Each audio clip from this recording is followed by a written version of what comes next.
Hello students, welcome. I am Aditya Vardhan from adichemistry.com. In this presentation, I am going to clear your confusion about stereospecificity and stereoselectivity in organic reactions. It is part of Adichemistry online coaching for CSRNet, GATE, SET, IIT JAM and other university level exams. First of all, I will present you with simple and straightforward definitions, then I will explore further to the next level of understanding. Okay, now let us start with stereospecificity. Consider a reaction in which a stereoisomeric reactant RS1 goes through a specific mechanistic pathway to give a specific stereoisomer PS1 as the only product. And in another reaction, RS2, that is isomeric to RS1, gives PS2 as the only product by following a specific mechanistic pathway again. In both the reactions, the stereochemistry of product is entirely decided by the stereochemistry of the reactant. So here we are dealing with stereospecificity.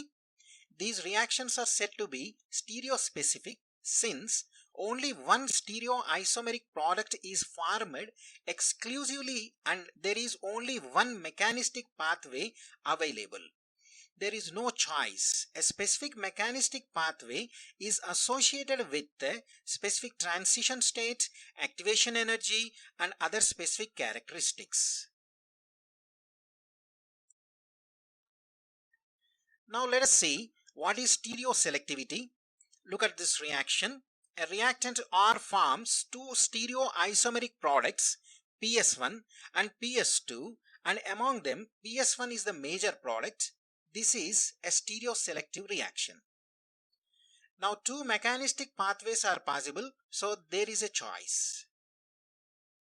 The formation of major product depends on so many factors like stereo and electronic effects. It also depends on the kinetics and thermodynamics of the reaction.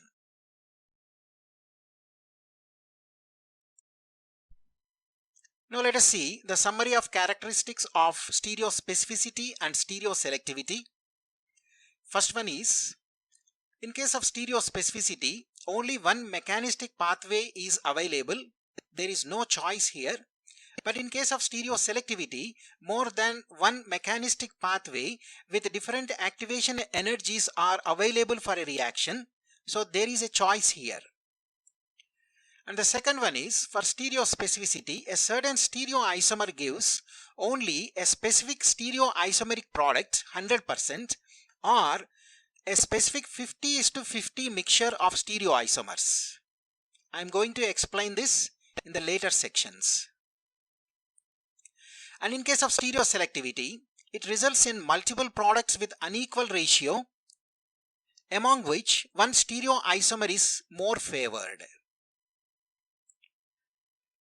And in case of stereospecificity, the stereochemistry of the product is exclusively decided by the stereochemistry of the reactant. While in case of stereoselectivity, the stereochemistry of the product is decided by steric, electronic and other factors along with the stereochemistry of the reactant.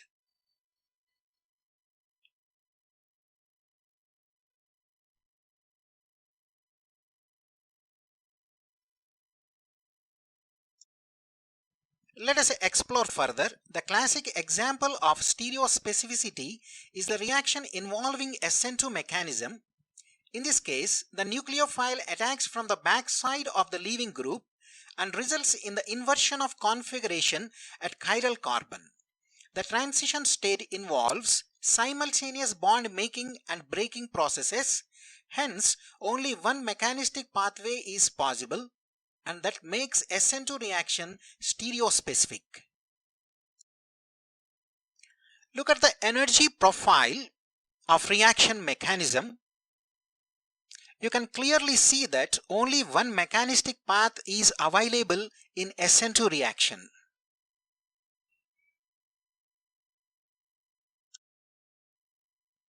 Now consider the SN2 substitution of enantiomers of 2-butanol or you can call it as secondary butyl alcohol by a bromide ion. The S isomer gives the R isomer of 2-bromobutane exclusively, while the R isomer gives 100% S isomer. You can see there is complete inversion of configuration at chiral centers in each case.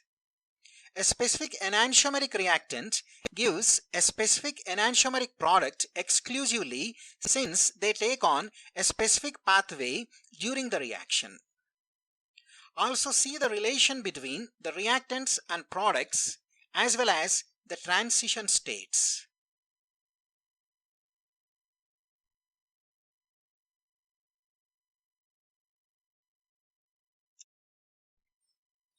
Okay, let us move on to a stereospecific epoxidation reaction of a double bond using peracids.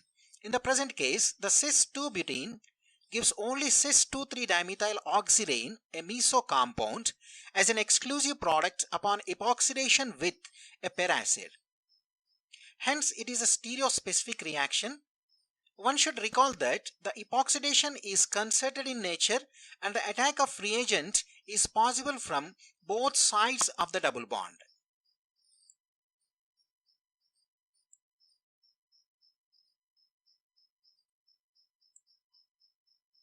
Even though the attack from both faces is possible, the outcome is same.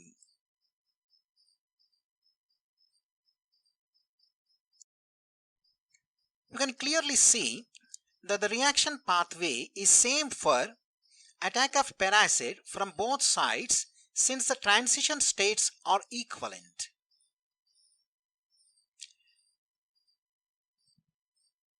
Hence, it is a stereospecific reaction.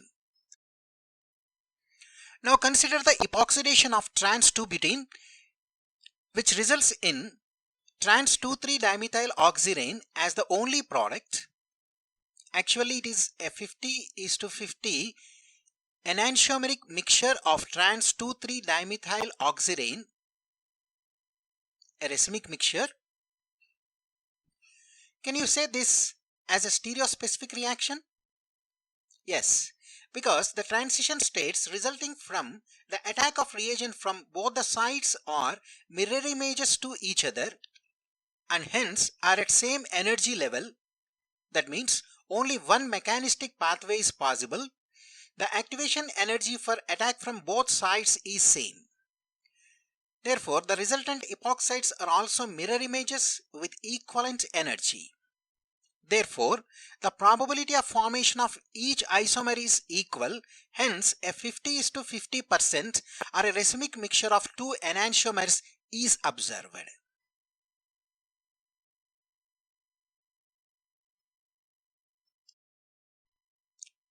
And this is the graphical representation of reaction mechanism.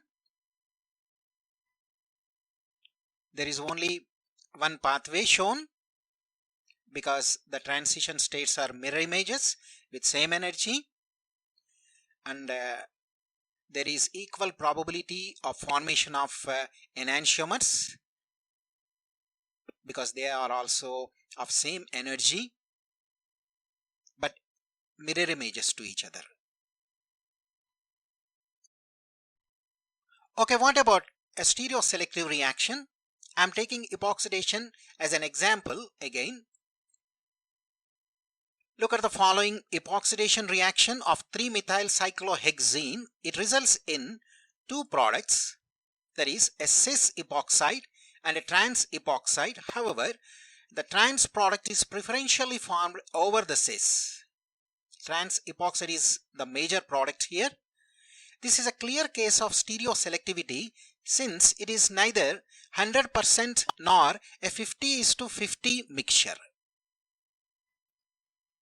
In this reaction, two mechanistic pathways are possible due to the difference in the activation energies.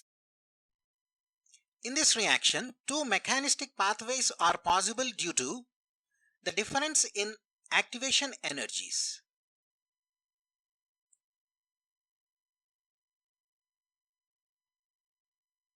So the top phase attack is sterically hindered and is associated with higher activation energy, while the bottom phase attack involves no steric hindrance and is associated with lower activation energy.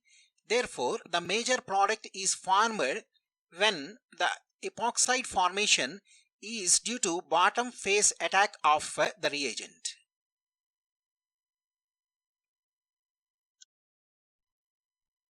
The transition state resulting in attack of reagent from the top side is sterically more hindered and hence is associated with greater potential energy. Therefore, the cis epoxide product resulting from this pathway is not only less stable but also formed slowly. Hence, it is the minor product. However, the transition state resulting from the bottom side attack is less hindered and is associated with lower energy. Therefore, the trans epoxide product resulting through this pathway is not only more stable but also formed quickly. Hence, it is the major product. So, two different products and two mechanistic pathways. Hence, it is a stereoselective reaction.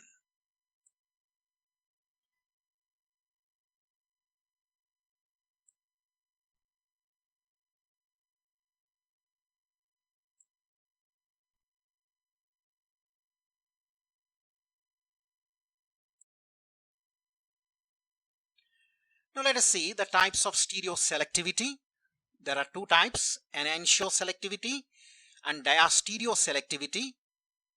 So, what is enantioselectivity? It is a preferential formation of one enantiomer over the other, while diastereoselectivity is the preferential formation of one diastereomer over the others. Now, I am going to clear your confusion about statements that you have seen in the textbooks or somewhere else in the literature. This is the first statement.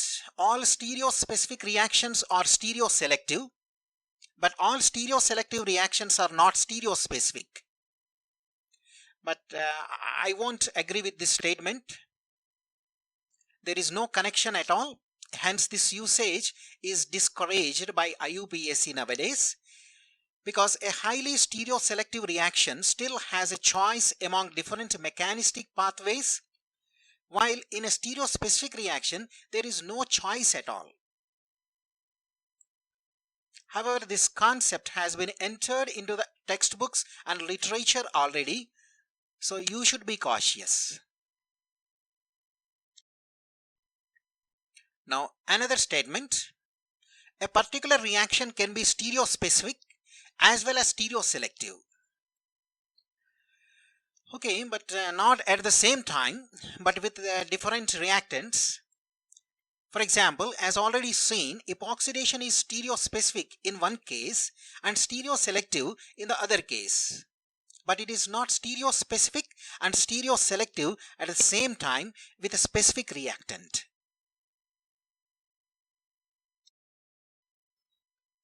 Now, one interesting statement, all SN2 reactions are stereospecific while all SN1 reactions are stereoselective. So what I would like to say is not all the reactions and not always. Why? Because if there is no stereochemistry involved at all, that means no stereoisomerism is shown by reactants or products, then we don't use these terms.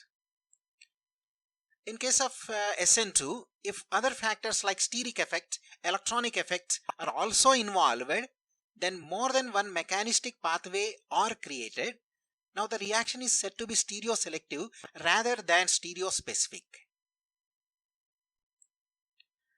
Above arguments can be extended to other types of reactions too. Already we have seen this in case of epoxidation. That's all for now. Visit adichemistry.com for more information.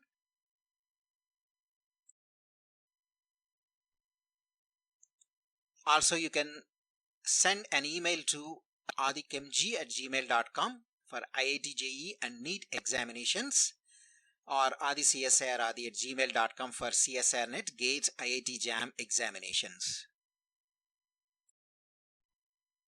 Finally, I hope you liked this video presentation. So like this video, subscribe to the channel and share the link. All the best.